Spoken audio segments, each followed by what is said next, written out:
Introducing Arie, a game-changing AI maintenance bot for property management. Arie can, in any language, triage and data capture every maintenance issue, with full voice version coming soon.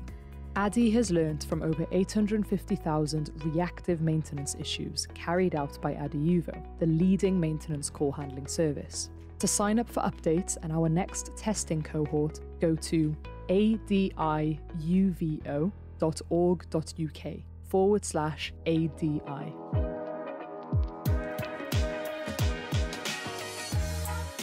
Welcome back to Season 12 of the Propcast. I'm your host, Louisa, and this season we'll be discussing all things smart buildings and the digital future. Today on the Propcast, we are going to be discussing how, what, and where real estate is becoming more connected and digital. We are joined by not only one guest, but three. So welcome to the show. Arie, who is CEO of WiredScore, Bayron, Lopez, Director of Operational Technology at Kilroy Realty, and Richard Paine, Head of Lendlease Development Business in Singapore. Hi, everyone. Good to see you. Thanks for having us, Louisa. Thank you for having us, Louisa. Appreciate it. Richard here. Very happy to be on.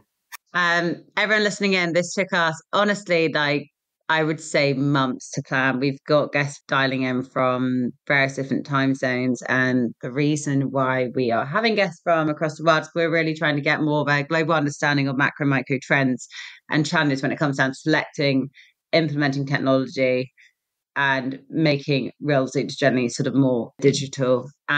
We have Arie, who's obviously grown WiredScore to something like 30 countries, joining us today. And Arie's going to be also sharing tips on how he has had successful expansion. And it is the 10-year anniversary this year. So very excited. And if you listen to one of my first seasons, I think we had William on it. It might have even been the first season. So if you want to see where WiredScore has, how far it's come in the past, like say 4 or 5 years, it's truly incredible. So delighted to be having Arie on too.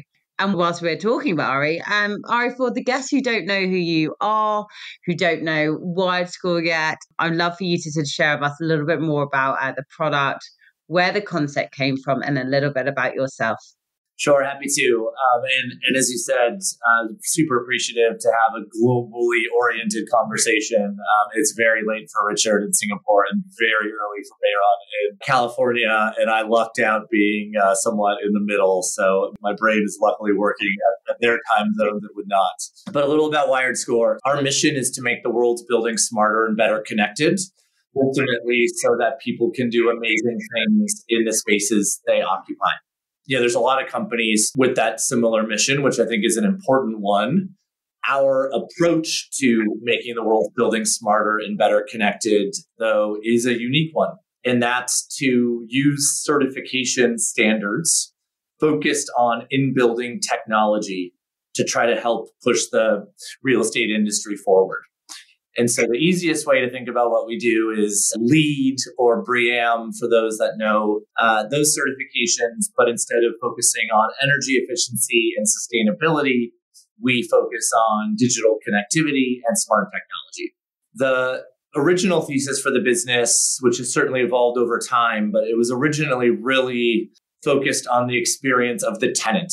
I was a real estate outsider, no real estate experience, no technology experience, but had the observation, which I think is simple but important, that how good the internet is in a building shouldn't be a mystery to those looking for office space. And there's lots that's really tangible about choosing the right space for you, ceiling heights and floor plates and so on.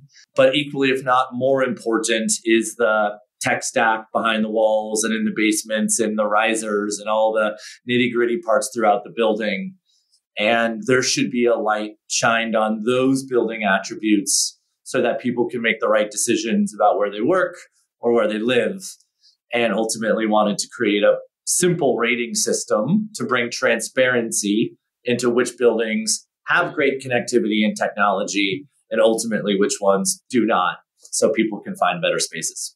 So this gives, obviously, it's good for the landlord because I presume people stay in the buildings for longer. I mean, I'm just about to move I've been in the office group, I'm about to move into a 4 office, but I've had pretty poor experiences in internet connectivity. And for me, that's such a basic like necessity. That must be, when you look at what a tenant looks for, is that pretty high ranking? And obviously they want great facilities, no doubt, good location, but is that pretty high up, I imagine? I think in 2023, undoubtedly, it's table stakes for any tenant to have reliable internet connectivity that's sophisticated enough to meet their requirements. 10 years ago, when I was thinking about starting the business, I was talking to various folks in real estate, and I met with a co-working company, not to be named, and they told a story where they had a really rocky opening with one of their co-working spaces. And long story short, bathrooms didn't work one day. People were sort of miffed, but went to the Starbucks downstairs. HVAC didn't work effectively one day. People annoyed, but sort of powered through the day. Internet goes out. People demand refunds on their memberships and vacate the premises. And it's such a simple, sort of silly anecdote, but it sort of answers the question, I think, about where this falls in our modern hierarchy of needs, Maslow revisited. Yeah, for sure. I did an episode with Dan Drogman and Ken from Haltyon, and we talk about hotelification of buildings and trying to make them data-driven and smart. But obviously, the internet thing is such a big piece, and I know my team complain to me if we ever have an issue. Bayron, it's been a while since we obviously caught up. I think it was at Realcom, actually with Arie. For the audience who don't know who you are, do you want to introduce yourself as well, and who don't know who Kilroy are, and 14 million square feet in your portfolio, spanning across 5 regions in the US? Could you just share a little bit more about you and your role, and also where do you meet technology? So, as you mentioned, my name is Bayron Lopez Pineda, and I'm the Director of Operational Technology for Kilroy Realty. So I help oversee our smart building infrastructure and technology programs, everywhere from, redevelopment to ground up construction, and everywhere where we have technology focused on building operations and tenant amenities. Kilroy is a real estate investment trust. We develop, manage, maintain, support all of our properties, which are about 100, 120 buildings across the West Coast, San Diego to Seattle and Austin. So our focus is really on creating that experience, that Class A property that you're going to want to rent. And like you said, it's, looking at the tenants and their needs. What is the technology behind a property that's going to get you into the building? What's going to make you stay into the building? And what's going to get you to expand to other buildings, right? Our purpose is to be able to lease space out and do that effectively by providing our tenants the best quality of technology we have available, but also the best experience, right? As Arie mentioned, if the restrooms are not working, if different pieces of the building are not operating, that is going to make people upset. But also the infrastructure that manages that. If your access controls or doors are not working, not functioning properly, if your elevators are not properly working, if parking's not properly working. So my job is to make sure that all of that infrastructure is working up to date, that we have best quality of services, and providing that to our tenants as they transit their day and make sure that they're happy with the spaces that they're leasing. I also think it's right now, and this, we're about to bring Richard into this, but plenty of my clients and pre-seed, post-IPO tech businesses, and obviously more on the real estate investment fund and agency side, they're all asking, what are your other clients expecting in terms of getting your employees back to the office? Now, this completely varies from geography to geography, but let's say in London, it is sort of mandatory, sort of 3 days a week now. But people ain't going to do that unless you really buckle up and make sure your offices are pretty slick. They'll just stay at home and say it affects their work. So, Richard, bringing you in here, do you want to share a little bit more? Because you're on the development side, so you're developing these buildings, you're selecting what technology, like what's it like in sort of Singapore? And yeah, if you give an introduction to you and Lendlease for the audience, that'd be great. Sure. I'm definitely coming from the development angle, so the product creation angle, pondering the future angle with all of the developments we do. I do work with an organisation that's quite varied. It's Lendlease, and Lendlease is a constructor. So we've got a building arm, we've got a development arm, and we've got a funds management and a property operation arm. So we cover the sort of full spectrum, and it's quite an unusual business model, but it allows us to sort of work end to end and to have feedback from the operations side, which we can then feed into new developments as we go forward. So Lendlease sort of operates across the globe. We've got operations in Australia, Asia, Europe and America. We're a very sort of large-scale asset manager. I think we've got about 48 billion of assets under management. And we've got a very large development pipeline. So lots of projects that we've got to work through and develop. And at the moment, a development pipeline of around about 100 billion. So very sort of expansive in scale. So, yeah, we think a lot about creating new product, making product relevant for the future, flexible for the future. It's super useful, Arie, creating mechanisms like WiredScore and SmartScore, which are very useful tools for us in how we validate the performance of our building and how we pitch those to the market. So happy to be on the podcast. I mean, I've been in the industry for 36 years. Last 22 of those have been in Asia. Asia's extremely dynamic, very tech receptive. And I spend a lot of my time just sort of pondering where the technology is going to go and make sure that we're as relevant as we can be when we're doing developments. And then, Arie, when we caught up, it must have been a few weeks ago, maybe even a month ago now, we were sort of brainstorming who out of some of your customers could come join. And yeah, you came up with a great idea, right? Like let's have something from the US and let's have someone from APAC and see what are sort of the trends and changes they've seen. But I guess, Arie, on your side, as you guys have grown, is there any geography or areas sort of stepping it up a notch when it comes down to, I guess, creating more smart, sustainable buildings? I think so. It's interesting now to over 10 years to have a bit more of a global view. There's some things that are super similar from my vantage point in every place we expand. There's always a small group of landlords who I think view it as their mandate to be ahead of the curve in their competitive set, meaning we build and operate the best quality assets possible. We're looking to the future to make sure that we're relevant, not just today, but 10 years from now. And that's sort of like in the DNA. I think that the two gentlemen here certainly in their organizations, Kilroy and Lendlease, fit that description. In New York, we launched with SL Green and Empire State and Rudin. In Asia, Lendlease in Australia, Lendlease in Singapore, Swire, and so on. In the UK, in your backyard, Louisa, Derwent, and British Land, and so on.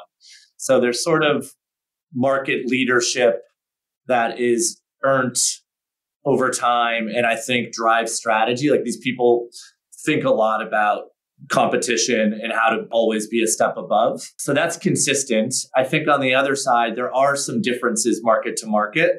I think we've seen, interestingly, in Canada, I think Canada was our first market to achieve 100 WiredScore certified buildings. And I try to figure out why that is. And I think there's a lot of institutional, like large pension funds, big institutional financial backers, and real estate platforms, Canadian real estate platforms in particular, like eager to demonstrate asset quality to those financial backers and using certifications to do that.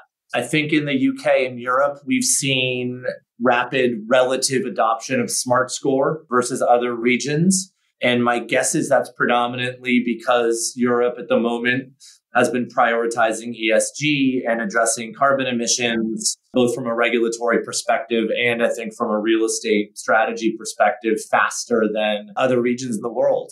And, GRESB, if you're familiar with GRESB, which was sort of an ESG framework for real estate portfolios, Europe leads the way in GRESB achievement by far versus Asia and the Americas and Africa. And so there's certainly some differences that we see as well. And then I guess Bayron and Richard, for you guys, it'd be great for you guys to maybe share what you have seen, and I guess be good for comparables, because we got some of our audience listening in who, so obviously been a tough year. Lots of businesses have slowed down in terms of their growth plans, but lots of them are pretty ambitious and obviously growing globally. So what do you think the challenges are in terms of innovation and adoption if you compare the US compared to sort of APAC? Where I've seen it, it's obviously the US is about sort of 5 years ahead of the UK. And then obviously, I'm not looking at it from like a climate tech perspective. And then APAC is about 5 years behind sort of Europe. So Bayron, why don't you sort of lead, and because you've been in this space longer than I have, share a little bit more about what you've seen and what's, I guess, keeping you up at night when it comes down to innovation? I think for us, it's been a very interesting change in dynamic, especially with what happened with the pandemic, right? The pandemic put us in a space where a lot of people went back and looked at their technology and tried to figure out what is really needed, right? Everybody tried to focus on, health tech, try to put cameras and cleaning, and all these solutions were temporary. What we really took an approach was the long-term health of the building, right? The long-term health of the property. How is it going to be able to focus on the future, the needs of the tenant coming in, right? We like to say that we are where innovation works, and we really take that to heart, right? We try to pilot technology, we try to test technology, we try to implement solutions that are going to be helpful for the long-term pieces of the building to work. Right, we're focusing a lot on access controls, on the security of the building, but also the cybersecurity of the asset, right? Because it doesn't matter if you have all this great technology, if somebody can just simply walk in or hack in and take over the operations of the asset. So we want to make sure that we are providing the technology at the front end, but also providing the perimeter to support that infrastructure, to be able to support the changes. We have global tenants, right? They might see that they have technologies and buildings in APAC for a point that they want to innovate in the US, right? And we have to figure out the policies and the changes and the requirements, and how do we allow that tenant to be able to bring that type of technology into a building or into a location in the US where that might be more restrictive. We also have very specific government policies of equipment that you can buy, that you cannot buy, things that you can put in, right? If you're going after leases that are specific to vendors who work for the US government, you can't have certain vendors in your building that might risk that. So we're looking at technology holistically, right? We have Innovation Council, our head of physical security, our head of engineering, our head of sustainability, head of operations, trying to figure out what technology works together to bring the whole operations as one, instead of us just competing against each other and trying to figure out what works for one person might not work for somebody else. So that's the approach that we've taken, pushing together as a company with technology as part of the foundation. I think cybersecurity is such a big topic, right? I mean, it definitely was a big topic at Realcomm. And when I was at Cityscape, the event, I was moderating a panel, and there's a crazy stat about 6% of companies globally have been affected by a data breach last year, costing on average sort of 3 million. And then there was a KPMG study that showed that 90% of consumers were likely to avoid doing business with organizations that suffered a cyber attack. The study also reported that 47% of consumers wouldn't be able to trust ventures with their personal information if they were breached in the past. So obviously this is really going to affect when you get tenants into your building and everything. But yeah, I feel like we need to be talking about cybersecurity a little bit more, because it all comes into the connectivity and the whole building. One thing to note, Louisa, is that most of your tenants are going to be savvy, right? Most of your tenants are going to try to penetrate your defenses, especially the ones who are technology advanced, right? They're going to want to take a look as what is within my building, what access controls are here, what systems are here, and they might even hack you themselves. So you have to be prepared for anyone and everyone, right? Unfortunately, with all the casino issues, we've seen it bring a higher limelight to cybersecurity, but we forget that has happened in the past. It wasn't until people weren't able to gamble then it became an issue. It's happened in the past, right? Now that you're telling people, oh yeah, you can't gamble, then it's a bigger problem. But it's happened in the past, and people weren't really worried. So we need to make sure that it's part of the foundation. Cyber is part of the foundation of a smart building. And Richard, what about you? Because when we spoke, you mentioned how the technologies you might look at when you start developing a building will be very different to technologies when it's up. And it's probably very similar to, I mean, in London, the buildings that were developed years and years ago, I mean, our buildings are so bloody old, and it's going to cost a huge, I think it's something like, for us to upgrade even just our general homes to minimum sort of EPC here, it's going to cost over 156 billion. How do you look at technology? How do you select it without knowing what the future is going to hold for the buildings you develop? Or knowing what your tenants are going to be like, given the past, I don't know, 6 years, how I guess the tenants and what they want have changed so much since the pandemic. Must be so difficult for you to work out what's the priority when it comes down to technology. Totally, and it's why I guess it makes our our job's very interesting. You have to think a lot in the future, and you have to predict where you think the future's going, where the technology's going. As we mentioned before, the gestation period, when you're conceiving a project, it's sort of 3 to 4 years out from coming to fruition.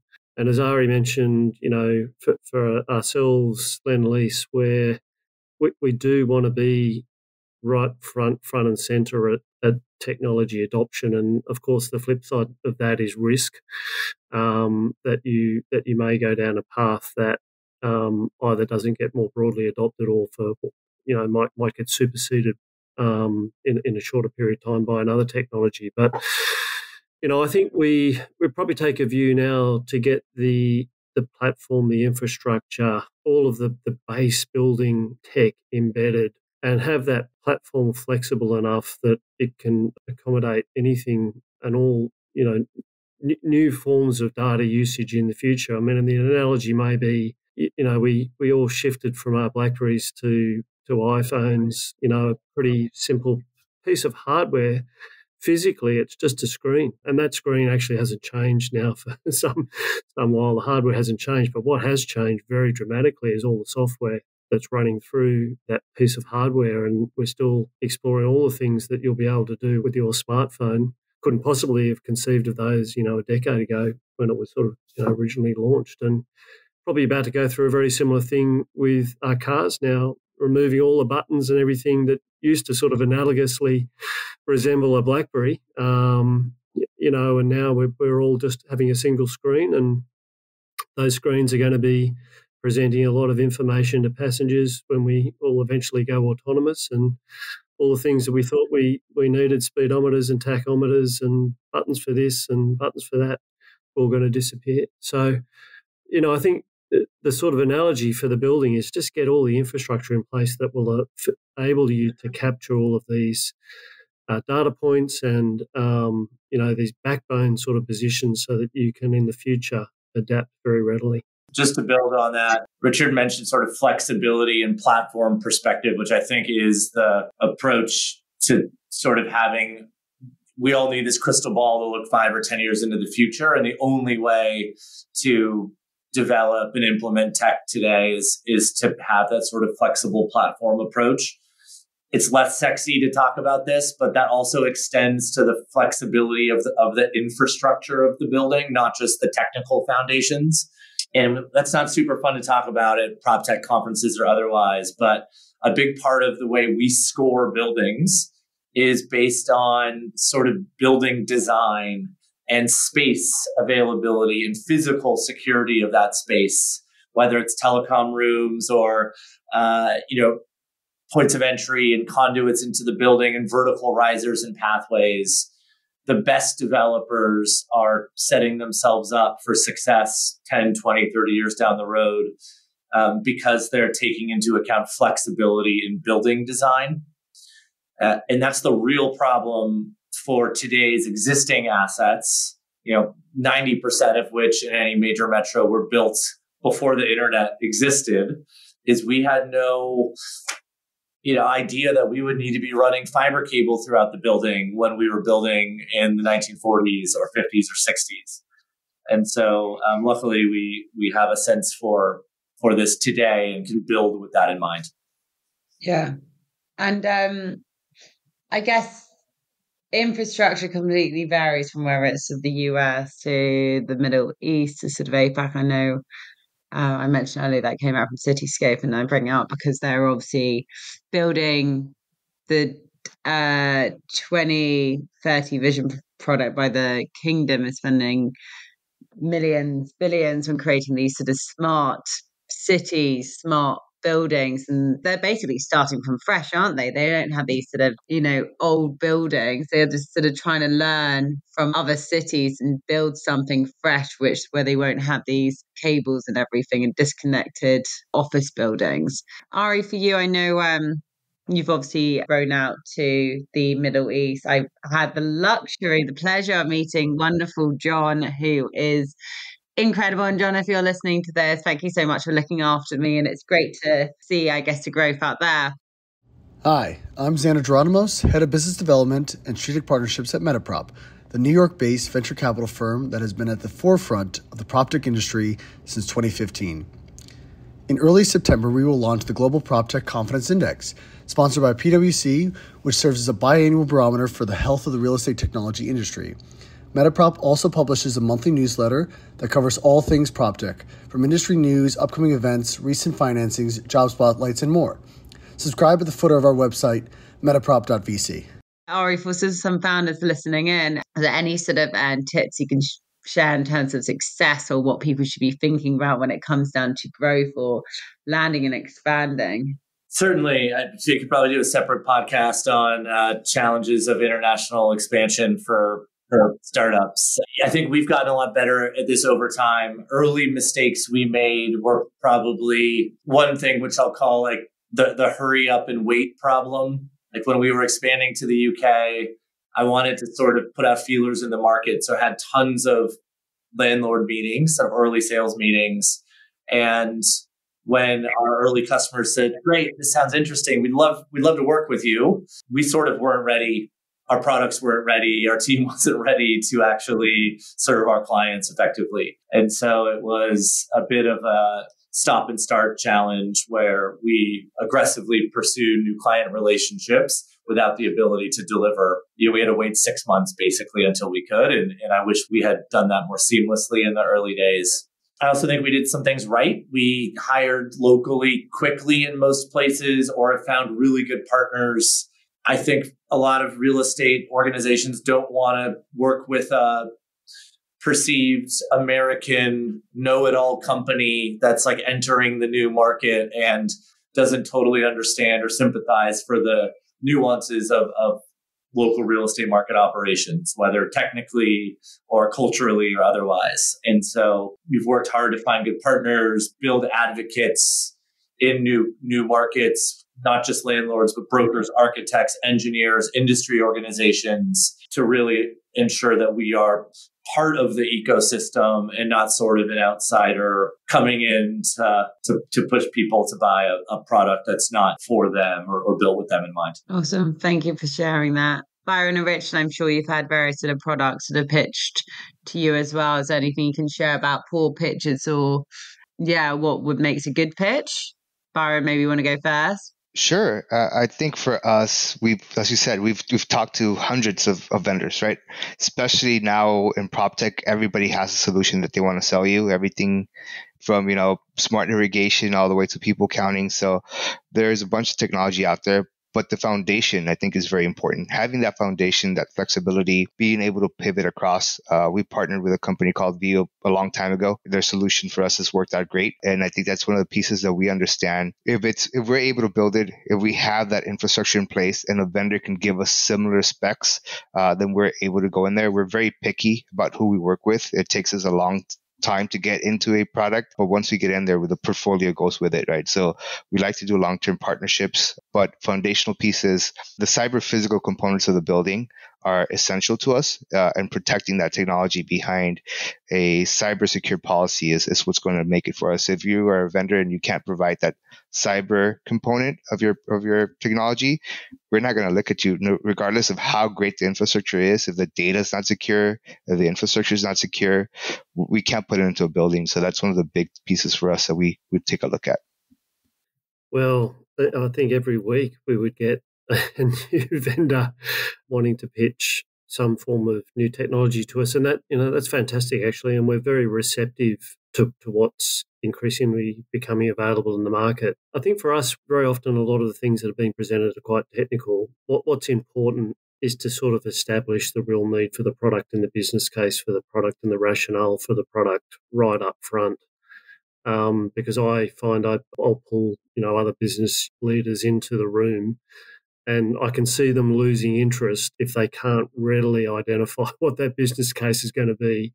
Is it going to save them money? Is it going to improve the attractiveness of the building? Is it going to make tenants more willing to come into the building or stay in the building? If they can't see the obvious business need, then they'll switch off, and then you're left with a very technical person sort of trying to pitch a story that's not being listened to at all. So Yeah, it's one of the challenges. I guess the other challenge is probably similar with Bayron is, when your organisation gets quite big, a lot of the technology platforms you have start to get fairly embedded, and it becomes quite hard to shift that and to introduce newer platforms, because everyone starts to think of the reasons why that's going to be really, really hard to implement, and that's just a product of getting big, I guess. But it's a challenge. Thank you so much for sharing that. To finish the podcast off, and so Richard can go to bed and Byron can start his working day, and Arie and I can just carry on as normal because it's worked out quite well for us this timing. We like to wrap up this show where we share something fun, something more personal with the audience. So wherever you want to share, what is like maybe a song that sort of gets you motivated in the morning, or when you are sort of speaking, what is like a song you love listening to? What's just a great memory or an embarrassing story at a conference? I mean, I've got millions, not that I'm going to share them with you on this show, but those listening in, probably what they are. So Arie, do you want to maybe start off with something you can share with the audience? Sure. I like the idea of sort of a walk-up song. I don't employ it as much. Maybe I'll start doing this before panels or otherwise, where I have my headphones in. But I'm 6'5". I'm a mediocre basketball player at best, but grew up and played high school basketball. And we listened to "Thunderstruck" by AC/DC in our locker room, and then it would like blare on the loudspeakers in the gym, which in my head had thousands of fans, but I think there was maybe only 20 or 25, and we would do our warm-ups to "Thunderstruck" and get fired up for the game. So maybe I need to bring that back. I love that. You don't need loads of fans, you need a few loyal ones, that's all. That's right, my mom cheering viciously. She's a good lady. Byron, what about you? I think for me, the motivation has always been my family and those around me. I was fortunate enough to have a bunch of mentors, and even now in the industry, I look up to a bunch of the senior guys and girls who are out there, and women who are out there who are pushing the boundaries and sharing. So that's one of the reasons why I like to be on panels is being able to share the stories. I love buildings. My first job was as a land surveyor, so out there in the field in construction jobs, and now I get to see it from the technology side. So sharing the technology, the infrastructure, and the information that those other people have shared with me, I think is what my motivation is, to be able to keep that ball rolling and giving towards the people who are coming behind us, who are learning about technology and infrastructure.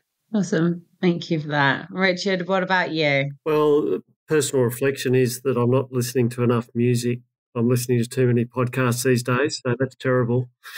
But also just a personal reflection for myself is, outside of work, I'm actually becoming quite data obsessed myself. I'm measuring my steps. I'm measuring how far I ride my bike each week. I'm measuring how far I swim and how long I sleep. And I'm just getting all of these data points, and I'm obsessing over them, to be honest with you. I think I might have a problem. I don't know if there's a name for this condition, but it's... It's OCD. I think I've got it as well. It sounds like you're a bit of a fitness fanatic as well. It's good to be on track of these data points. Yeah, I think it's verging on unhealthy though. I've got because I think if I sort of get to the end of the week and I haven't met my quota, I get a bit concerned about that and might do something a bit over the top just to make sure that I fulfill the number of steps or kilometres cycled or whatever it is that I'm missing for the week. Anyway, that's the flip side of data for you. Richard, you'd be surprised. I'm using it on my farm. So we have a farm in Thailand, and I'm using all these sensor technology out there. Technology, once you get into technology, all the pieces of information that you can pull. My father-in-law is an old school farmer, and he's like, what are you doing with all these sensors on my farm? You shouldn't do any of that. I'm like, no, it's all good. It's all good. So I think people don't even realize like the amount of technology that they use. So you're aware that you think about those data points. I know for a fact, plenty of my friends, and I would say they're not very tech forward, you could say, all girls, but they're obsessed with so many apps. They're obsessed with these data points, keeping track of that. I think people they're just not aware at all. So I think there's definitely good things that come from technology, but also you can be quite obsessed over it potentially. I love the difference, how you are answering that question very differently. So thank you for that. I also want to thank all three guests for coming on the podcast. We finally got here and some fantastic insights as well from what's happening globally. Arie, obviously, happy 10 years and on all the sort of growth you've had. Guests are free to answer sort of any questions. So if you want to write in or reach out to them, I'm sure they'd love to hear from you. Otherwise, to the audience, thank you for listening in. And we'll catch up with everyone after the show. Appreciate it. Good seeing you. Thanks for having us. Thanks. Thank you, guys. Bye-bye.